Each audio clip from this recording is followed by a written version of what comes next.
Salut à tous, je suis ravi de vous retrouver sur Jim Papote. Aujourd'hui je vous emmène en cuisine, on va faire ma soupe du soleil. Alors tout de suite je vous envoie la liste des courses.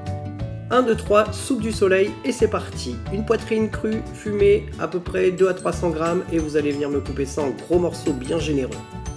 Une saucisse fumée, j'ai choisi de la saucisse de Montbéliard qui se comporte très bien dans les soupes.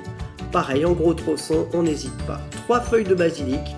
Et puis 10 carottes à peu près, 10 belles carottes qu'on va venir couper dans des gros tronçons, une dizaine de tomates que vous allez couper en bons quartiers généreux, un poivron rouge pareil, beaux morceaux, on n'oublie pas de les épépiner avant bien sûr, 2 cubes de bouillon de volaille, bouillon de poule au choix, vous pouvez en mettre 3 si vous voulez que ce soit un peu plus corsé, un bel oignon qu'on va venir couper en quartiers, c'est parti pour la cuisson.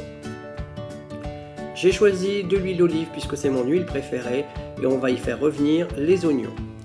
Une fois que vous avez une belle coloration, on envoie les poivrons. Pareil, une fois que les poivrons sont un peu revenus, eh bien on peut se permettre d'envoyer la viande. Le but, c'est de la faire colorer. Une fois qu'elle a dégagé un peu ses sucres, eh bien on envoie le basilic et les tomates. On mélange bien pour récupérer les sucres dans le fond. C'est important, c'est ce qui va donner tout le goût. On le recouvre un petit peu. Quelques minutes après, vous aurez un peu de jus de tomate qui est parti dans le fond. Et bien c'est ce qui va nous permettre encore une fois de décoller à nouveau les sucres. Et c'est parti pour la suite de la recette. On envoie les carottes. On y met à peu près 1 litre d'eau, suffisamment pour recouvrir tous les légumes. Et pour finir, nos 2 cubes de bouillon de volaille. Il n'y a plus qu'à laisser mijoter.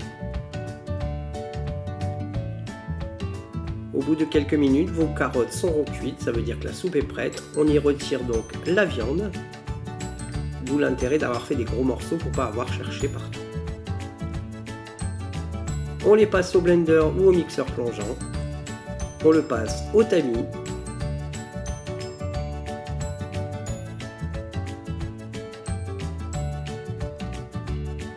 Ce qui va vous permettre de récupérer cette petite pulpe qui est délicieuse avec une petite pomme de terre et juste en dessous, eh bien, vous avez cette merveilleuse soupe. Voilà, un bon appétit, à bientôt pour de prochaines vidéos.